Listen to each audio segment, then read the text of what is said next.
Greetings and salutations, Second Star Right, back to some more Raid Shadow Legends. And today we'll be talking about Tyrant. Alright, so I guess the first thing we should talk about is how to pronounce this guy's name. Alright, let's go to, let's see, we shut this off. Alright, now let's go over to Chrome. Alright, everybody, listen, let's listen. Ixlimor. Ixlimor.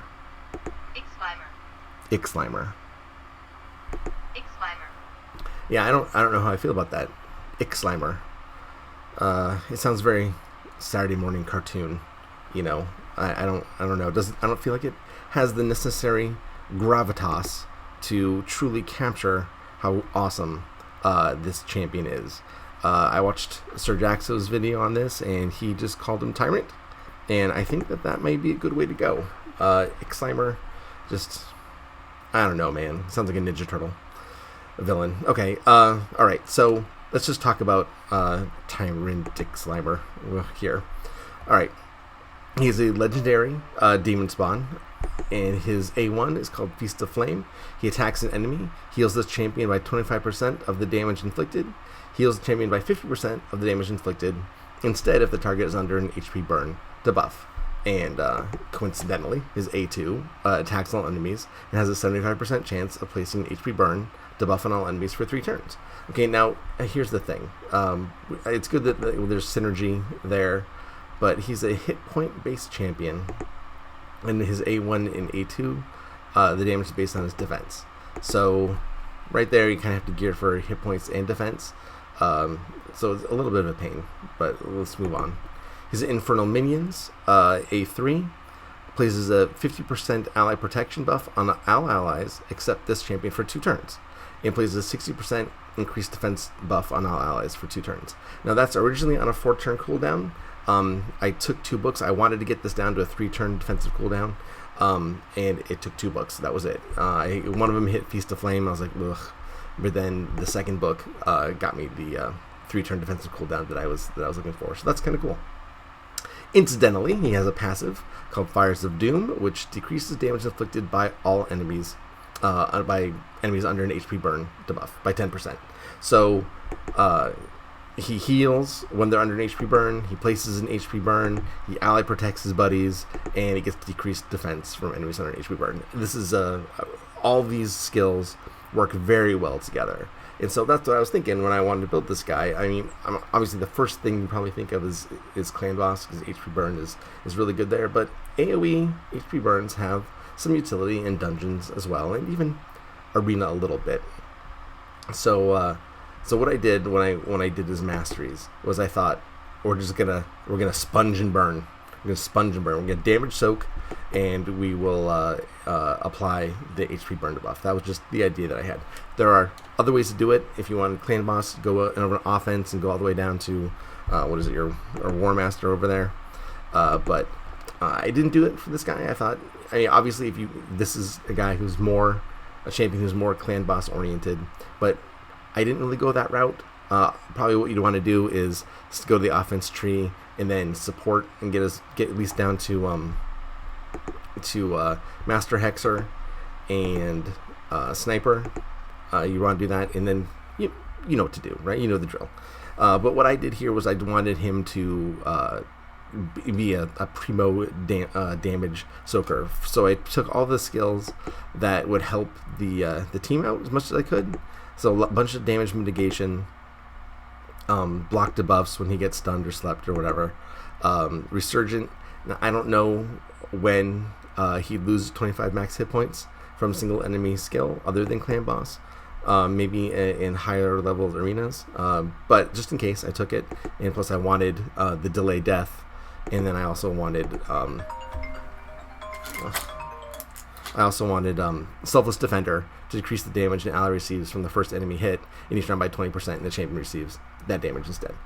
Because I figured his hit point pool would be massive, his defense would be massive, and be able to mitigate that nicely and increase my survivability. So that was the idea. I could have also gone Iron Skin for another 200 defense to do more damage that way, since his A1 or A2 scale off that, but I wanted to apply the debuffs instead. Personal choice. You can probably go either way on that.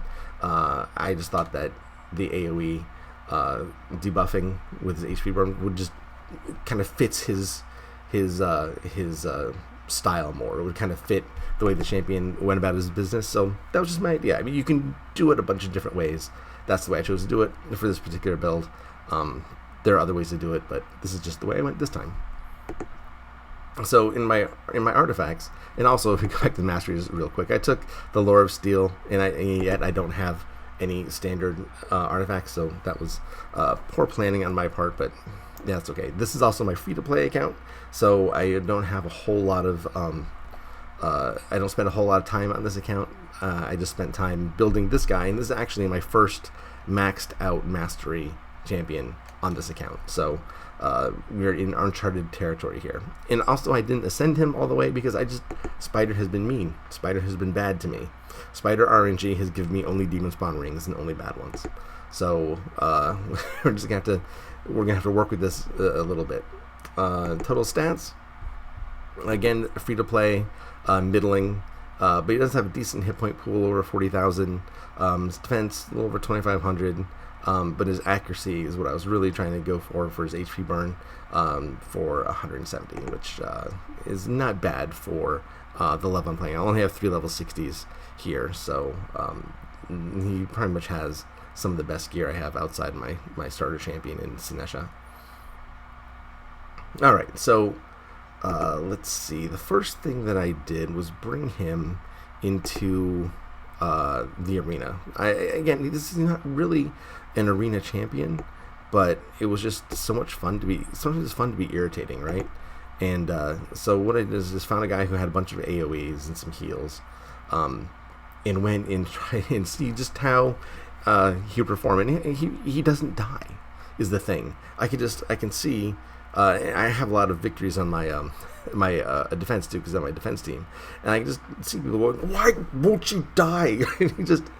His forte is staying alive. So they did put a block debuffs on me right away, which was irritating. So I couldn't put up my ally protect. So I had to go on offense first, and I have Kale, Blood Gorged, and Sinesha in there. And ideally, I re-geared my Kale, and I don't remember what I did, but Sinesha is faster than him, or maybe I re-geared Sinesha. Regardless, there's a problem there where you don't want Sinesha to go first because she deals much more damage when people are below 50% hit points.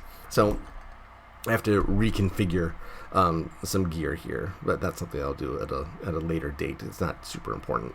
Again, this is just a free-to-play account, so I'm not too concerned.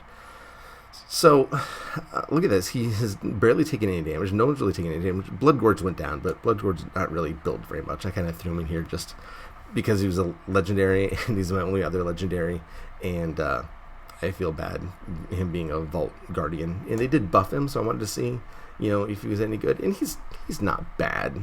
He's pretty bad. I do like his AoE that resets everyone's cooldowns. That's kind of cool if it lands. But again, he's not really built. I just kind of put him in here for fun. But the point is that it was relatively safe.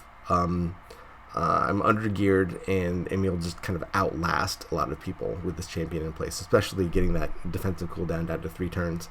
That can be a game changer. Alright, so here we are in Ice Golems 14. This is 14. This is actually the first time I had attempted it with this team. Again, I don't play my free-to-play account super often, so I've been building up to this. What I have here is I have Tyrant, of course, leading with the hit point bonus for the squad.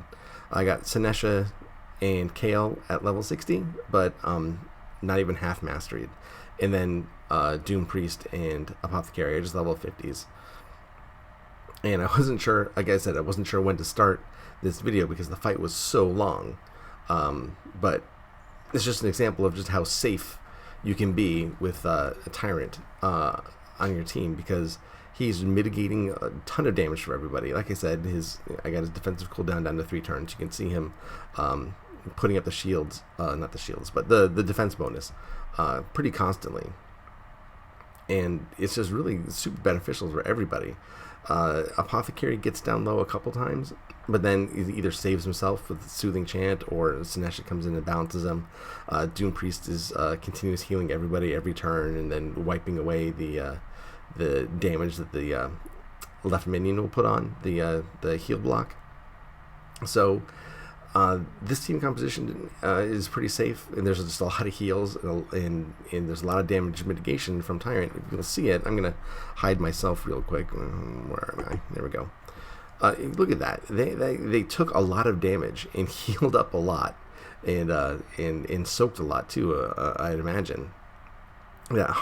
Tyrant took almost 200,000 damage, and was only healed up 121,000. So as you can see, there's a lot of mitigation happening, and it's just a really good, slow but safe team composition. And Tyrant can do this kind of thing everywhere. He does it in Dragon. Fire Knight is a little bit iffy just because his attack is only a single shot. So he might not have complete utility everywhere, but he's great in Spider. He's great in Dragon. He's great in Ice Golems. He's great in all the Pollution Dungeons. As you can see, he can add some frustration to your opponent in Arena, if you're so inclined. The only thing I haven't tested is Clan Boss, and really I have tested it, but I had him on with that defensive setup. I just wanted to see how long he could extend my team in the Clan Boss fight, because again, I don't have any tier 6 masteries except for his. So right now his is on accuracy. So I guess what I'd have to do is take off I have to respec him for Clan Boss. And I think, you know what? I think I'm going to do that. I think I owe it to my viewers to give them the full experience. All right, hang on a second, guys. All right, we're doing it live. All right, let's reset support. All right, let's just, okay. No, I don't want that. Let's do deadly precision. Let's do our crit damage. Alright, what have we here? Less than 40 points, no. Life Drinker, no, not gonna need that. No. Alright, let's go over here. Yes. Yes.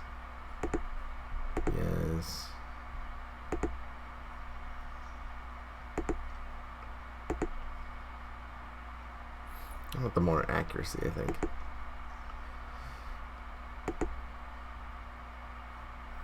That's not gonna help me.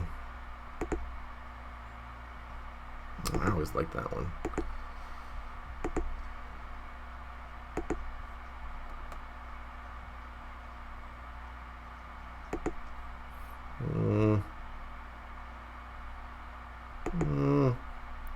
Alright, let's just do that one. Darn it. Okay, here and here. Alright, that'll do it for the support tree. Let's see. No. What's better? He's not going to cast any of that. No. Alright, well. Heart of Glory it is. And he should have full hit points a lot.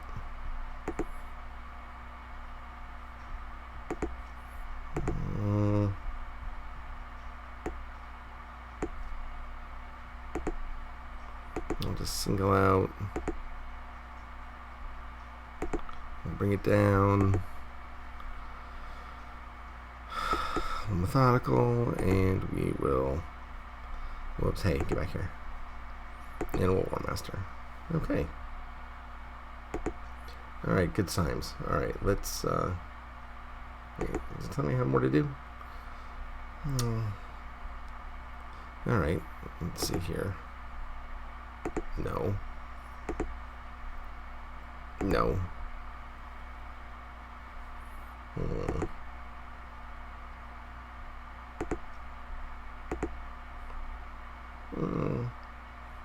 It's a rapid response. Why not? Oh, there's more. I swear. You're killing me, Smalls. Alright.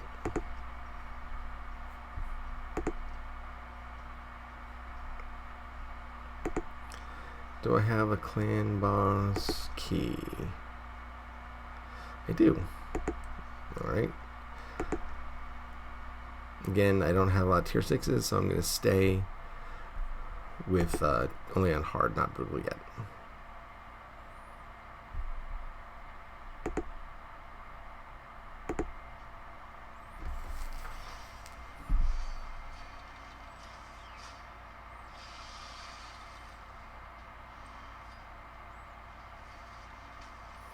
Things are going to plan so far. Alright, you landed his buff. Debuff, good.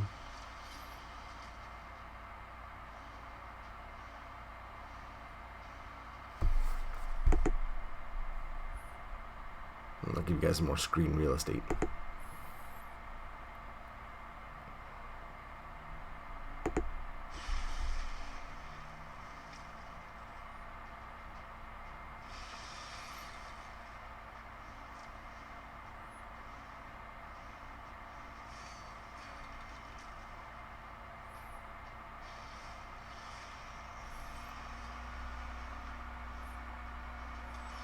Alright, just for some context, I have Doom Priest, Outlaw Monk for poisons, the Tyrant, Apothecary, and Kale, also for poisons.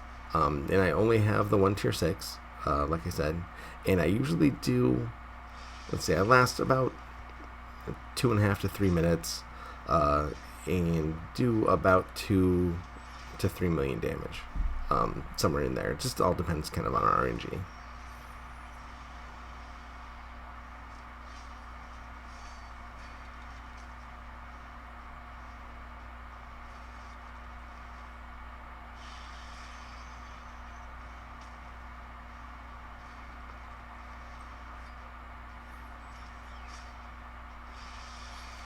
And I think everyone's in lifesteal gear. Even Tyrant.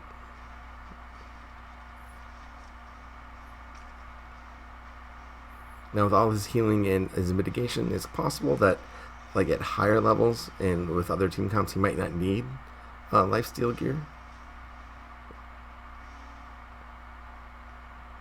But for now, it's something that he needs.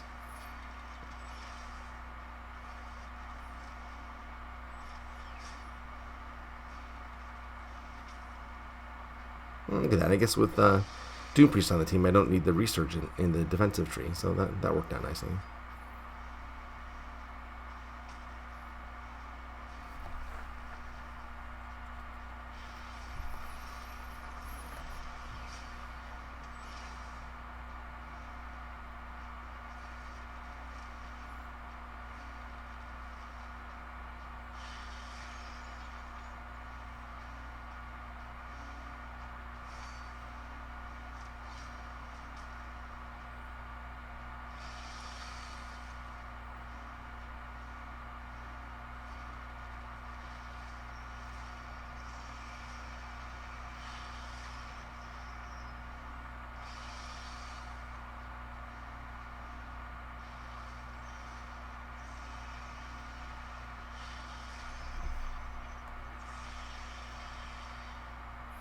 Alright, well, it didn't really impact my survivability a whole lot, but I definitely did 1.5 million more damage than usual. So, yeah, and you can see that he usually does around 500,000 when he's spec'd for defense, and spec'd for offense he did 1.5 million, 1.7. So that's a significant increase.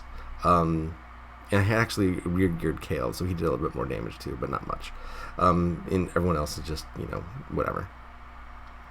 Alright, so there you have it. He definitely can add a lot to a clan boss team if you already don't have an HP burn. Oh, wait, where am I? Hey, there we go. So he definitely adds a lot to a clan boss team. I actually had a commenter when I pulled this on the video. He said he had his spec'd out really great for clan boss, but I unfortunately didn't hear back from him to tell me how he had spec'd him. But that's okay. We will live and learn and experiment.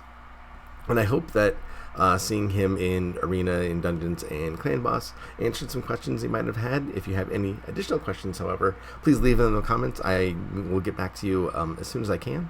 I do check my comments on my channel daily, so if anything new pops up, I'll be sure to address it. Also, if you like this, please throw me a like. YouTube algorithms love that. And if you want to see more of these videos and make them as often as I can, time permitting, please subscribe. I would love it if you would do so. All right, thank you so much. I will talk to you guys next time. Have fun, and Happy New Year.